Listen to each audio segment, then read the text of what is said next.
Welcome to the Hospo Hacks podcast, where we dive deep into the minds of industry leaders, innovators, and influencers shaping the future of business, tech, and culture. Each episode, we sit down with game changers, disruptors, and visionaries to uncover their journeys, insights, and the lessons they've learned along the way. Whether you're an entrepreneur, a creative, or just someone hungry for inspiration, this podcast is for you. So sit back, tune in, and get ready to learn from the best. From picking up glasses at a pub in Paddington to working under esteemed Australian hospitality czar Justin Hemmies to now a CEO himself, let's have a big Hospo Hacks welcome to Memento Hospitality Group CEO, Dave Clifton. Welcome, Cliffo. Thanks, Johnny. Good to be here. Thanks for having me. Yeah, Dave, we've grown up together around the eastern suburbs, around the traps, and I virtually met you at Waverley College back in the day, and next thing I know, you're out at some of the bars and that we were frequenting. Is I think you might have been underage. I'm not going to say that. We could cut that if you want. But the next thing, you're picking up glasses, and then tell us a little bit about your hospo journey and where it started. Look, like most people, I was studying construction management. Finished that, was a bit unsure what I wanted to do with my life. Had a couple of mates, Paddy Coughlin and Benny Dunn, had the four in hand at the time, and got a job there picking up glasses, and kind of just fell in love with it there, the whole dynamic nature of a pub environment and team dynamics, customer experience. So that was the kind of my first foray, and just really fell in love with it from there. Big focus at the time was just, learning the different aspects of running a pub, and then kind of just built the career from there. So we'll get into your career later, but I picked up glasses. I hated it. I cleaned cigarettes back in the day. Remember all those? Yeah. And when was the time you went, I want to get off the floor. I want to sort of be a manager. Or was it just a natural thing for you? Because not everybody goes on to be even just a manager. Was that just a natural thing that happened when you filled in for someone or you wanted to do it? Yeah, look, I was looking at the bartenders at the time going, they look like they're having more fun than I am. So kind of worked my way up there, and then obviously I knew the guys who owned the pub, so probably got fast-tracked into a management position. Probably got thrown the keys when I knew nothing, but it was a great way to learn. And it was probably about the second pub up in Paddington, the Paddo Green, which was pumping at the time. That was probably when I realised, hey, I think I'm pretty good at this. It was my first GM position. We had the place absolutely packed across Thursday, Friday, Saturday, Sunday. And I kind of went, well, I think I'm pretty good at this, and maybe there's a career in it for me. Yeah, good. So, four in hand, Paddy Coughlin. We'll talk about Paddy. He's gone off the radar I haven't spoken to him for a while, but top bloke. Yeah, top legend. Bloke. Paddo Green. Now, I remember a couple of old, shifties in the Rule Brothers. They were in there with you, weren't they? Matt and Dan were. Well, they were the managers at the four in hand at the time. Oh, were they? Yeah, they were at the four. I don't think they came up to Paddo Green, but didn't they? Maybe they did. I think they did. Yeah, I don't know. We'll have to go back into the archives and have a look for that one to see, make a few phone calls. Yeah, exactly. Because those years for us were pretty blurry, to be honest with you. But the Paddo Green was pumping. I remember that, Thursday to Sunday, or I don't think it opened Sunday, but it was packed, wasn't it? It was packed. And it was funny. It was, at the time, we just employed our mates. So right. Everyone you knew was a manager or a bartender. You look at anyone who lived across the eastern beaches.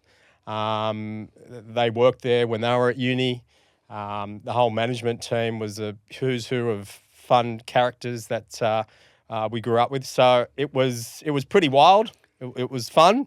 I look back on that time, and we were just bringing our mates into the pub. The owner at the time was a property developer, didn't know a lot about hospitality. And it was just incredible where you could, just get everyone you knew up there and have a fun night. And well, I think he must have had his head screwed on because you're a bit of a networker and still are. And obviously, you put the feelers out around the eastern suburbs and go to Paddo, and everyone's looking for a good pub, so he's done well there. So Paddo Green, was that about 5-year job for you? Like it was? Yeah, it was roughly around, about 5 years. And then as I said, Tony Braham was a property developer. He bought another site up on Oxford Street. The plan was to transfer the license up there, which didn't eventuate. And that's when I made my way down to Ravisi's in Bondi. Oh, you did too. That's right. Yes, Yeah. yes. We do track each other quite closely. Ravisi's under Troy Graham. Troy? Yeah, great. I mean, top bloke. Top bloke. Really learnt a lot from Troy. The one thing I took from Troy is just lead from the front. He was always there. He was always present. If there was a big day, he was there. So it kind of just instilled. You just got to show up. Values.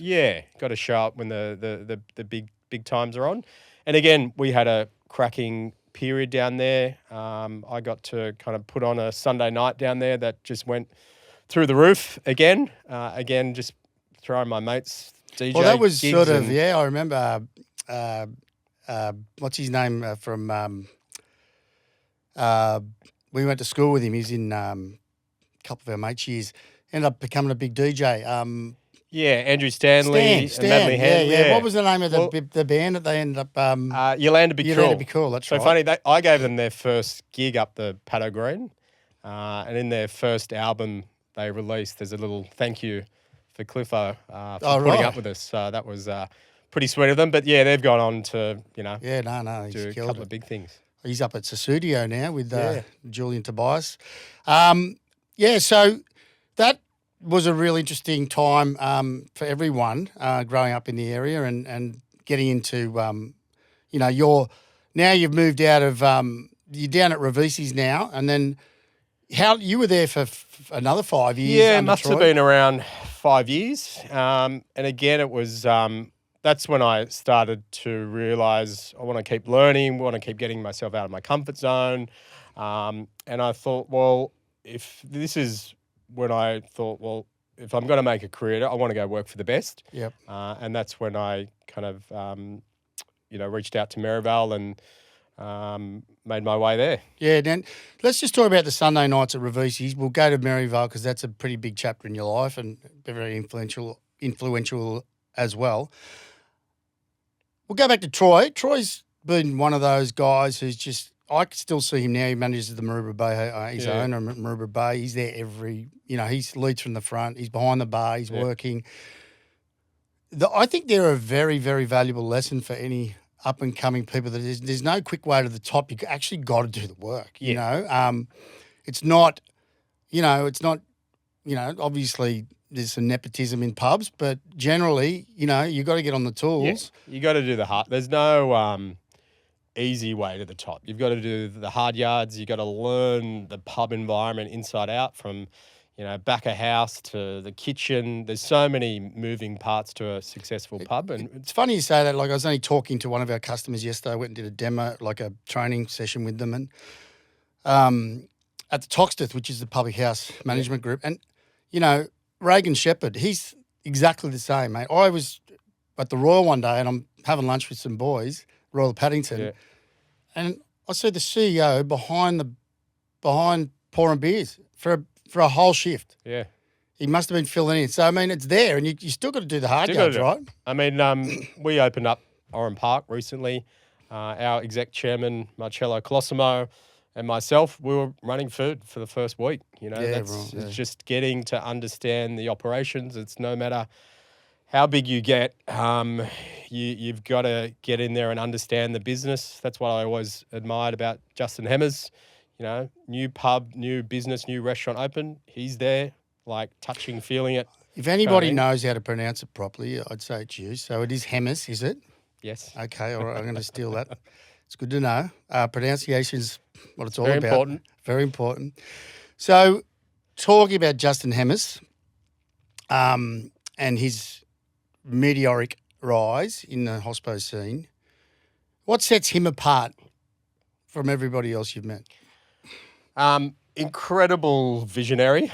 His ability to tap into what a customer his want, is looking for, his ability to design and create spaces that just feel so at ease for the customer. You walk into a Merivale joint and it feels like a Merivale joint, if that makes sense. It look, I What do their understand. brand promise is, they deliver every single time. Like, you go to Toddy's, you go to Mr. Wong, you will just get the most consistent experience, and it just keeps getting better and better. So I think whatever theme they go with also seems authentic. yeah, Like it's not a half job.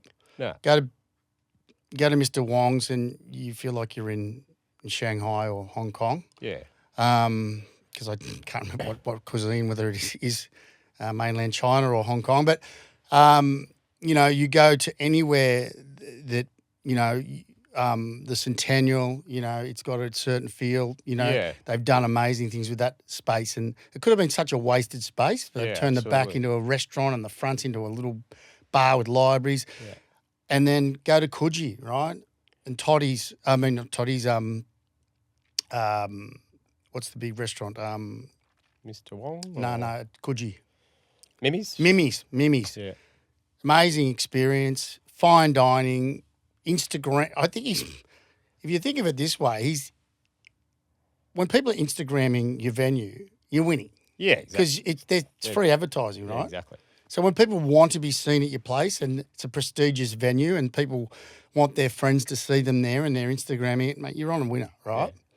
And they've got a unique sort of family arrangement there. I think his sister's very high up in the design part of things. Is that right? I mean, Bettina's been incredibly influential. She really has led a lot of that design and look and feel over the years. The whole family, their attention to detail, their drive to be truly, world's best was inspirational at the time. But they're a family that never rests on its laurels. It's, how do we keep getting better? How do we keep getting better? And that's certainly, my big takeaway from that time at Merivale is, no matter how good you're going, you can always be better. And instilling that in your teams is really important. I remember back in, this is pre-COVID, and particularly after COVID was a pretty brutal time, but looking for chefs. And I don't know if this is true, but I did hear a rumour that he would fly people to Dubai and then fly someone from London or from around the world to Dubai and meet them in Dubai at like a halfway point and do a job interview there. Yeah. And then fly back instead of that's smart. That's sort of like instead of flying them all the way to Australia, fly your HR team or talent team to Dubai and then do interviews from Europe, tie in a big immigration package for it, and then incentivize people to come and work for you in one of your amazing restaurants. So it's an amazing sort of model. And is that true? Yeah. In essence, it is Am I true. giving too many secrets? No. It was through a company called Alliance Abroad or something along those lines. Right. I think there was a Dubai at one stage. I think might have done Indonesia. And it really was, the company was growing exponentially.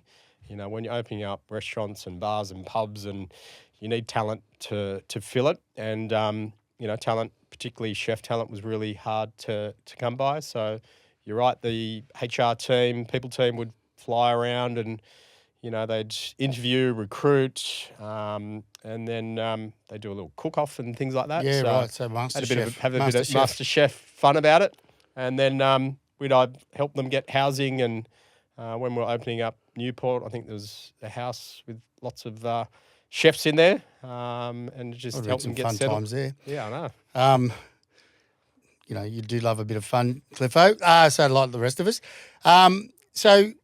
That's an amazing. And like it seems to me that Justin saw early how food ties in with an experience, ties in with an ambience or a venue, right? Yeah, absolutely. And then you charge $30 for a cocktail, and then you make it like it's such a working, amazing model. That people don't just go for a beer anymore and sit around and have a pub counter. Don't get me wrong. There's obviously that still around, but people want an experience for their time off, I suppose. People get limited time off. They want to go and have an experience that sort of is unique. You know, it's something that you can share with your friends. It's new. It's innovative. He seems to tick all those boxes. And obviously, I think food on its own is a hard game. But if you can mix it in where you're paying, you know, you're getting people, and people don't mind paying for that, do they? Yeah. I mean, if you get the experience right, you know, lots of talk around cost of living pressures, but at the moment, if the experience is good and you're backing it up, people are happy to pay. If you've got $100 and you know, it's the only $100 you've got to go and entertain, you will gravitate to a business, a restaurant, a bar, a pub, whatever you like, that's delivering on that, and you're happy to pay. When you've only got $100 and you go out and it's shit, they don't deliver on it, it's not good service, the food's not good enough, you're like, fuck that. 100%. Like, you know, recently in Hong Kong, I went to this, it was a sushi bar, and I was actually a bit upset because I wanted to go to the best restaurants in Hong Kong. And my son-in-law sort of said, let's go to this sushi's unbelievable. It was a rock sushi place. It was unbelievable, the food, like, and the experience and the texture and the taste. It had it all, right? Yeah. Then I went to this marquee place over there and I paid $1,300 Australian for dinner for three of us, which I wouldn't mind paying. But I said, can I get some rice? And they couldn't even, we don't have rice. I said, you do have rice. It's a Chinese restaurant, you know. So, you know, it was one of those sort of like when I just paid $1,300 Australian for dinner and I was filthy. Whereas the night before I paid $500 and had the best experience and would have paid $1,300. Yeah, and that's the thing. Yeah, you know? that's it. You know, and that's where, you know, like as a CEO, you must look at those things and say, people don't really care about the money. They care about the experience. They care about the service. Yeah, absolutely. We spend so much time really looking at the business and making it truly customer centric. A lot of businesses, particularly in pubs, can be quite operationally led. How do we make it easier and more efficient for the operation? You know, putting up barriers for customers. No, we don't do this, or no, we don't that. We really try and put the customer at the heart of everything we do and make sure we just say yes and then we work out how to do it. And that's really important because without the customer, you know, no one wins. So back in the day, there was a big push for your locals. Like I remember when the Clovelly Hotel got taken over and there was a couple of bar people that frequented the front bar and didn't leave. And, you know, they had to make ways. And those people, you know, you change the TV channel and they blow up, blah, blah, blah. How important are those locals compared to building a brand that people want to visit and spend $1,300 or $500 for lunch? You know, I don't think it's that, you know, do you have your bread and butter clients that go in there every day, or is it more about creating a international feel venue that, and obviously it depends on the demographic of the area? Yeah, I think it does depend on the pub. Really important to us. We've got our pubs are all large format community pubs. That front bar, that sports bar experience is incredibly, it is like the engine room of our pubs. So, you know, things like sporting groups, sponsorships, punters clubs, really, UFC is huge these days, so really tapping into that. So really important for our business. So we really, you know, want our GMs to really own and be the face of that sports bar and that public bar. You know, they'll complain about if the price of beer goes up. So, you know, we always make sure we're not, you know, there's a special little side deal for them, or the members card or members whatever cards and that sort of stuff. So they are really important because a lot of those people are incredibly influential in the community. They might be the local president of the footy club or the netball club or whatever it is. So they do play a big part of it, our pub business. Yeah. And so... But we do add on, you know, there's around that kind of main bar, sports bar, we make sure there's plenty of unique, different experiences for the rest of the community as well, if that's not your cup of tea. I mean, pubs have come a long ways from when I was, you know, I'd walk up from the sports ground up to the local pub and be stuck out the front with a pink lemonade and a bag of chips because you weren't allowed in and you'd be freezing. Yeah. And your dad had stayed in there for, you know, we've all been there, right? now you go there and there's jumping castles and there's slides and there's all that sort of stuff. Like Yeah. the pub environment, and there's dogs. There's dogs in every pub Dogs- now. It's dogs, yeah. unbelievable, right? The pub has changed. Oh, and I forgot to say, there's women allowed. Like it's crazy, isn't Yeah. it? Like when you think back, like Yeah. you know, 2 separate bars and all Yeah. that. Like it's so Madness. we've come a long way from not letting women in the main bar, the public bar, to letting dogs in next. You know, I don't know what's next, but anyway, I think it's a positive move. I think it's a very egalitarian move, and I think it's a very good move for venue revenue because you want the dad, a single dad, who I was for a while, Yeah.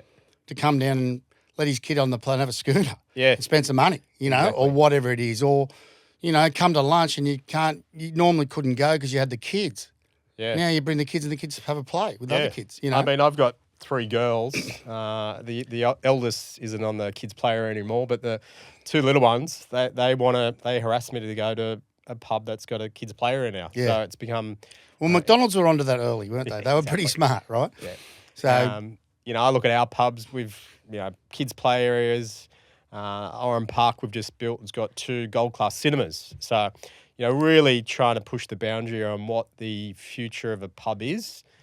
We had a function in there on Saturday night, first one, 40th in the kind of cocktail bar we've got there. All the kids were watching a movie, and I was just like, what a great 40th. You know, offload the kids, watch a movie, and you can just you can hang out have a with your mates social, and the yeah. kids are all together and looked after, and Yeah, so it is smart. It is smart, and that's the innovation we're talking about, right? yeah, absolutely. So, when you come into Memento Hospitality Group, so you've come straight from Maryvale to Memento?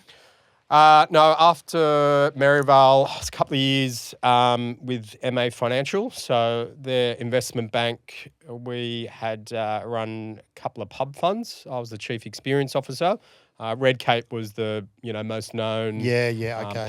pub fund Investor. out of those. Yep, Yeah. yep. Beach Hotel up in Byron, Hotel Brunswick up that way as well. So yeah, I spent about 3 years with them in a CXO role. Yeah, wow. And then how did the Memento come across? Like, how did they poach you? Or I mean, I was looking again for that next role. Really wanted to go on and be a CEO and start to grow and scale a business. Marcello Colosimo, who's now our chairman, I'd known him through the industry for a while. We had a fun trip with Asahi over to Japan Nice. with a few publicans. So I got Geez, to that'd know be each other. hard. Yeah. Yeah, and it was an awesome trip full of some of the most fun publicans, really connected as a group over there. So I got to know him well, and we got talking, and obviously Memento at the time was continue to grow in complexity and new big offerings coming out. So he was looking to step into kind of a chairman role, and I've been CEO now for a year. Yeah.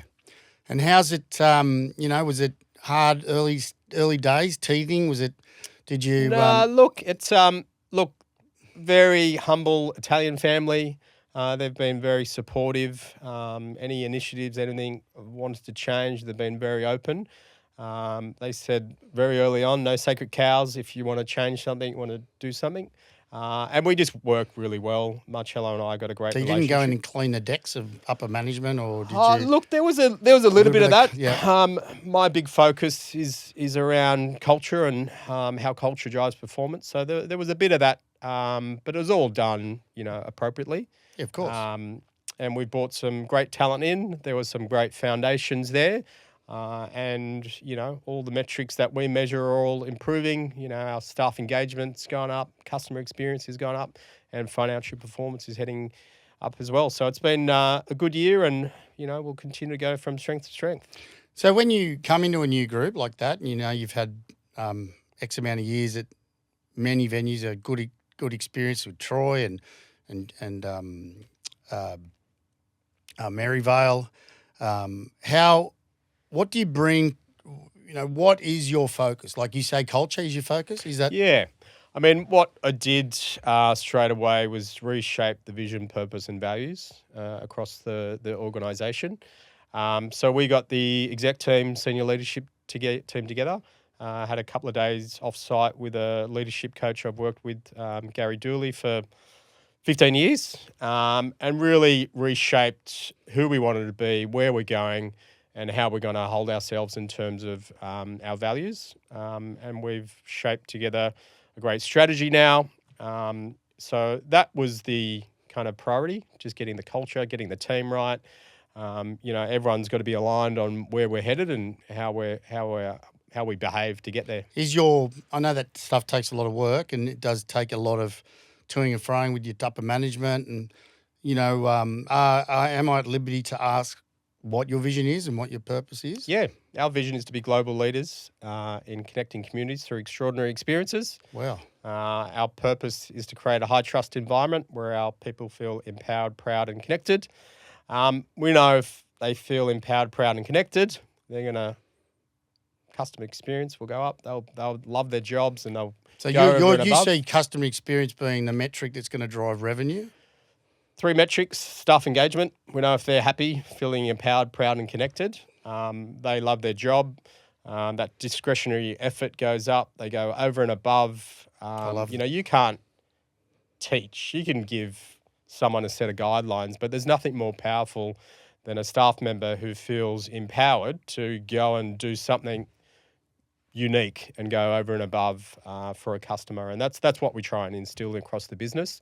We've got some guardrails on how we lead the business, but if you can do something truly special and make someone's day, that's gold, and we want to continue to encourage that. I love it, mate. I really love that really modern way that you're structuring that, and it's got real structure and it's got real purpose behind your purpose. Yep.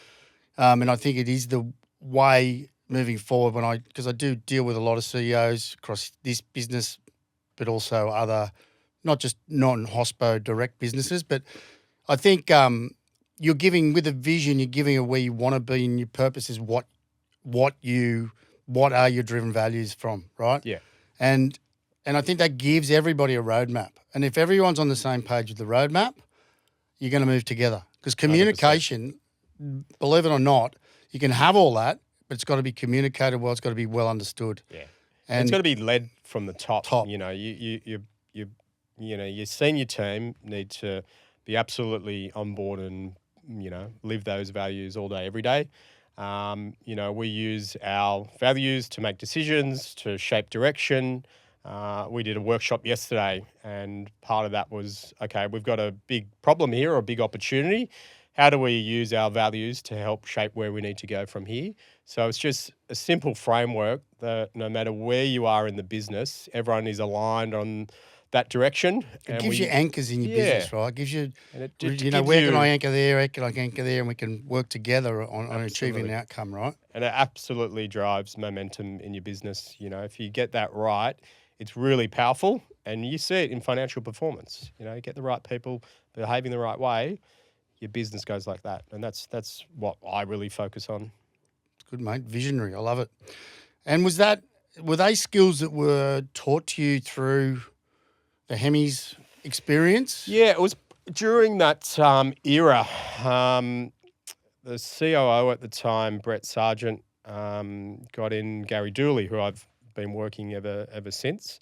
And that was, he was working for a company called Leading Teams at the time. Yep. He's got his own business now. They developed the Bloods culture of the Swans and things like that. So I was just fascinated by elite sport and how you could, transport that into business.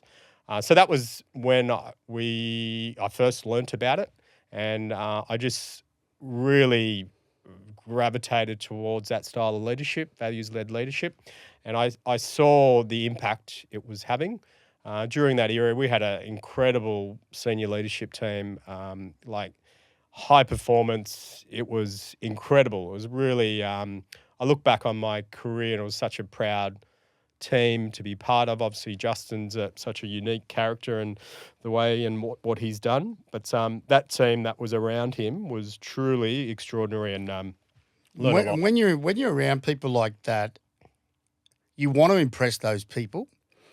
So then you work that extra mile to get, and then it actually brings you up to their level. Yeah. And it's sort of, you surround yourself with good people. They're going to naturally lift you up because you want to be around that, right? It's a natural sort of environment to want to be in, achieving, I mean, everyone's got your back. Everyone's lifting you up or pushing you or challenge you. And I just thrived in that environment, just loved it. Lots of people, it's not for everyone. Yeah, It is hard. If you don't want to get out of your comfort zone, you don't want to get challenged. Well, mate, Not for you. And copying critique, positive feedback, sometimes negatives, you've got to deal with it, right? To grow in any environment, it's uncomfortable, isn't it? Yeah, 100%. And you go home and you go, what am I doing? Or anything that's, it's an old adage, but if it's easy, it's not worth achieving. Yeah, it's I look back at that time. I was so uncomfortable, and it was just led to a huge period of growth. Did you feel out of your depth at times? Yeah, of course. Yeah. I think that shows humility as well. Yeah. Because you don't want the other side, mate, where someone comes in and they're that cocky and they overpromise, underdeliver. You'd rather be erring on, potentially sort of questioning yourself, because imposter syndrome is a real syndrome, where people of value question themselves because they don't do the opposite, which is, overvalue themselves and look like a dick. Yeah. I mean, everyone goes through it. You're not human unless you do. And I think I've always loved getting myself in those environments where I start going, holy fuck, I don't know what I'm doing here. Yeah. But then working with people, collaborating, asking questions, getting curious around how I can improve. That's the environment I love.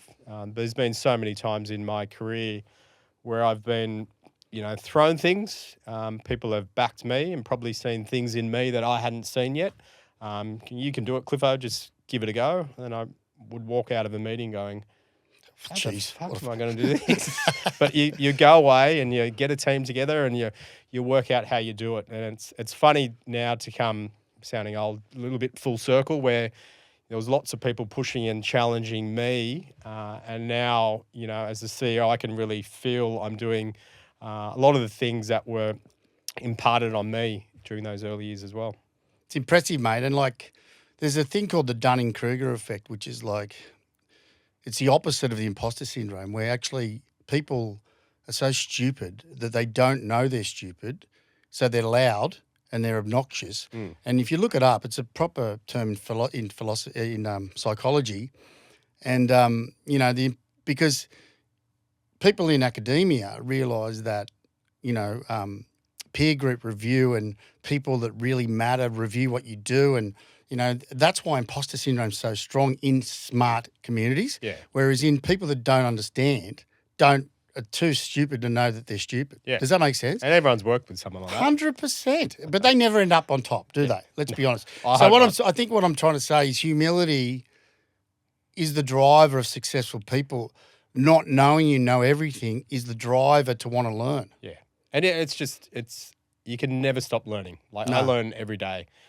We've got a couple of our pubs around Macquarie University. So a lot of kids that are studying there, kids studying AI and analytics and data scientists.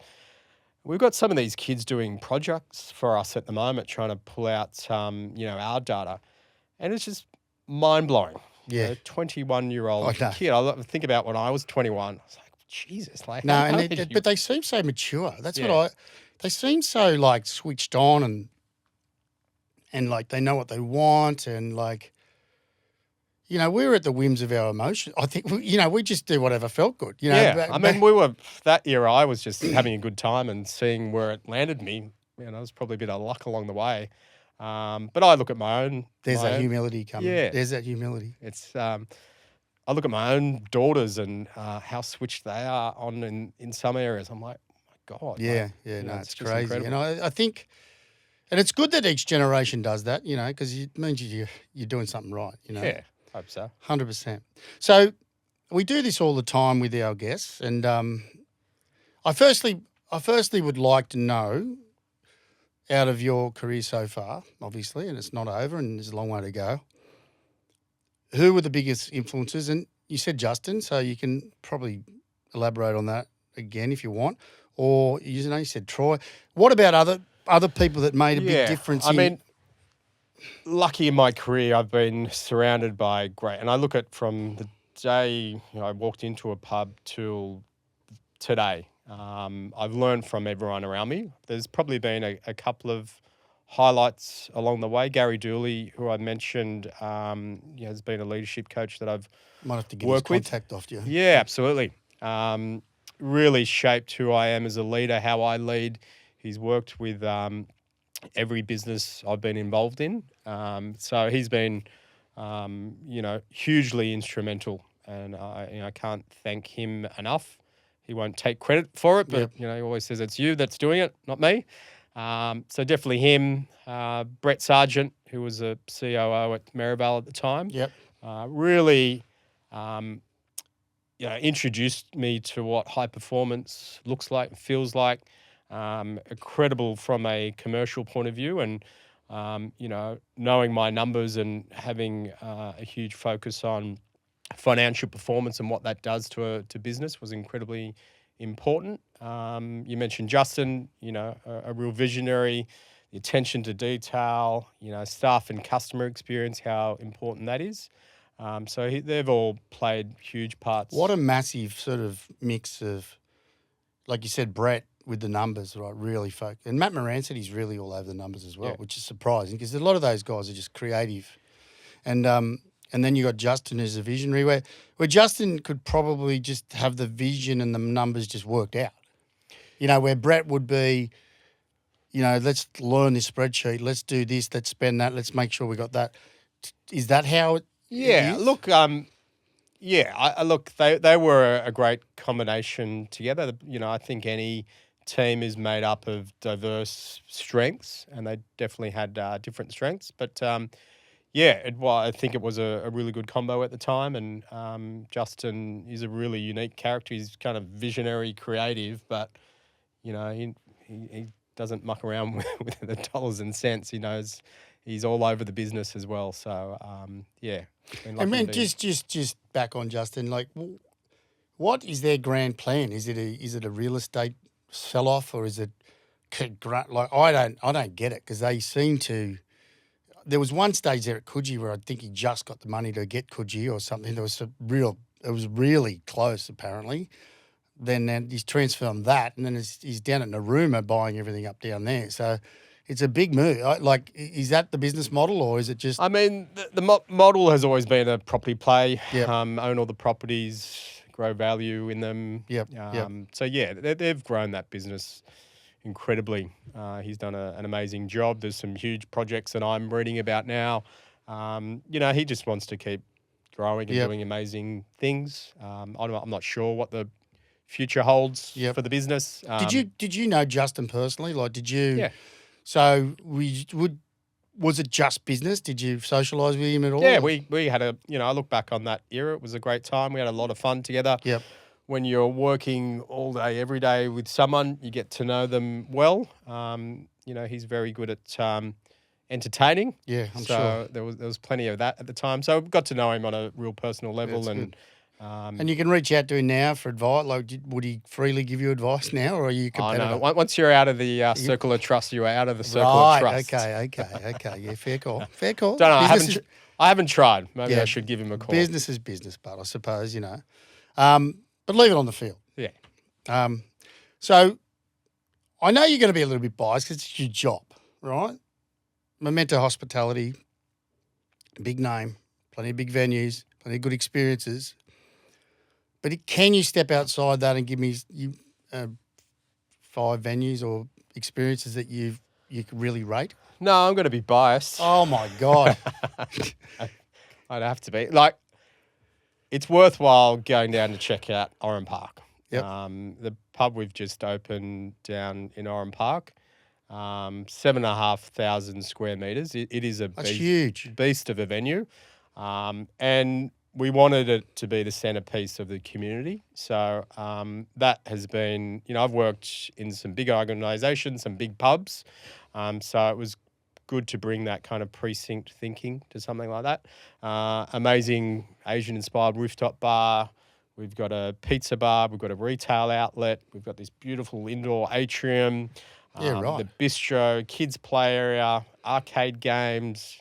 As I mentioned, there's a ballroom, event spaces, the 2 cinemas. So it is truly, centerpiece of the community. The community's been really receptive. They feel proud to have something like that in their backyard. And it's just been a, really fun time. The team have done an incredible job getting that open. Those big pubs aren't easy to open and run. Yep. But yeah, the team have done an excellent Was it job. a one big opening? Because it sounds massive. Was it staggered? Staggered. So we got the ground floor opened in December. Yep. And then opened the rooftop about 6 weeks ago. And then we had the first hit out on middle floor last weekend. And what's the public transport like around there? Because I might come out there because I don't like to go out or is it too, like... The plan is to have a metro out there at some stage. Yep. So I think once that when really connecting with the rest of Sydney, our other pubs are in That'll drive value up there massively, yeah. I mean, our other pubs are on the Northwest line. Yep. So they're, every train stops virtually out the front of a pub. So really connecting the Northwest into the city, which has been hugely beneficial. So yeah, I think when they get that done, it'll just add a whole new dynamic. The growth in that area has just been phenomenal. The housing developments down there, it's just... Well, I will come out there and do a review out there. I'm lucky. My partner doesn't drink, so I've got a designated driver every time. Perfect. But I do, so I'll definitely come out and have a go. So you got 4 left. Bella Vista Hotel out in Bella Vista there. We're mid-reno at the moment. There's used to be an old tile factory. Yep.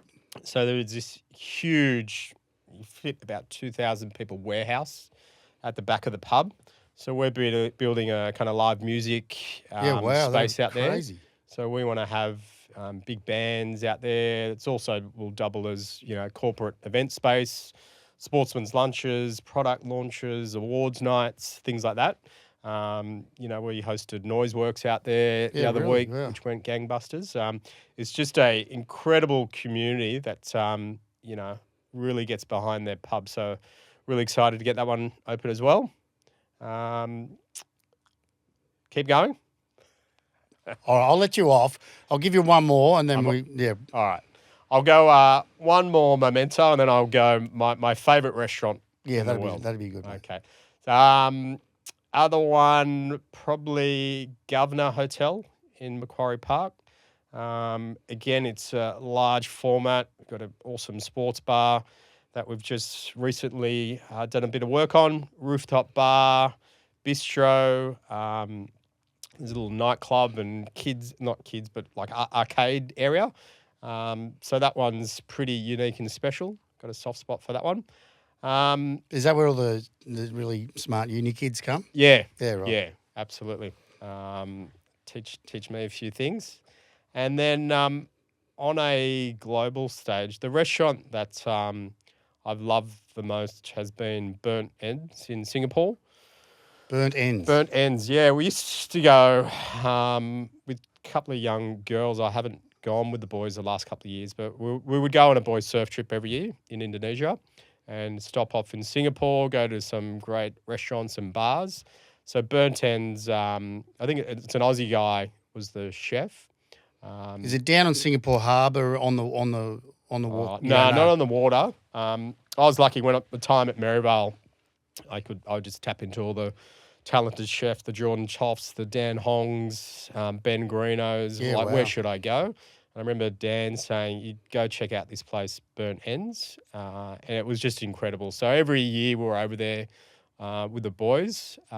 We would have our first night there, and it was just awesome. Just reconnecting with all your mates, and 100%. Food was incredible. Just simple food done over fire. So yeah, that's always been a standout I for never me. forget when I was in Singapore and I went down and picked the chili crab, and Yeah. they pulled it off and they said, "Is that the one you want?" I said, "Yeah," and I ended up eating it, and I saw that there was 3 claws in there. So Little extra one.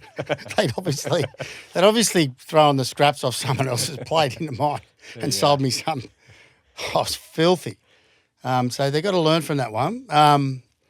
So what onwards and upwards for you, Cliffo. I think congratulations on the meteoric rise. It doesn't. Everyone pats you on the back and says congratulations. It's like having a baby, but nobody knows how many times you've been fucked. Literally, right? So has there been times when you've questioned your career? Like, has there been times when you go, am I on the wrong path? Because from what you said and the humility you've shown and in saying that you don't know a lot about, you were learning and growing. Hey, were there times when you went, fuck, I might as well go and get another job, so doing something Yeah. else? I mean, always setbacks in your career, whether it's missed out on an opportunity, went for a role, didn't get it Didn't for get it. whatever reason. There's always setbacks, but those setbacks are just opportunities for growth and, understand why has something happened and what could you do differently. So absolutely lots of setbacks. I think COVID was a really unique experience for lots of people in the industry. So understanding, how do you work differently? So yeah, just tried to take all those setbacks and learn from them and get better. So here we are, CEO, major pub group. Where's onwards and upwards for David Clifton? Yeah, I mean we're next week got to present our 3-year strategy to the board. So we're going to continue to grow. Our sweet spot is kind of large format community greenfield development sites. So we're going to continually look for those. And the other thing that is just really driving that growth and innovation is we're getting really focused on what we're doing with AI. Just a fascinating thing that's happening globally across every sector. We use a number of AI products at the moment, and we're just getting really targeted in what our AI org structure looks like. I think, not too distant, our marketing person will have a marketing agent, our people person will have a people. Yep. To really just find efficiencies, work smarter. Well, if you're not employing these things now, you're going to go backwards. Really. Yeah, absolutely. And it gives talk about it with the senior team all the time. If we can get that drudge and speed up at work, we can either spend more time with the team or more time with customer, or we can focus on the big strategic things that are going to move the dial. So we're getting really focused on how tech and innovation can really help our business grow. It's been it's in the DNA of the business, and we want to continue to take that to the next level.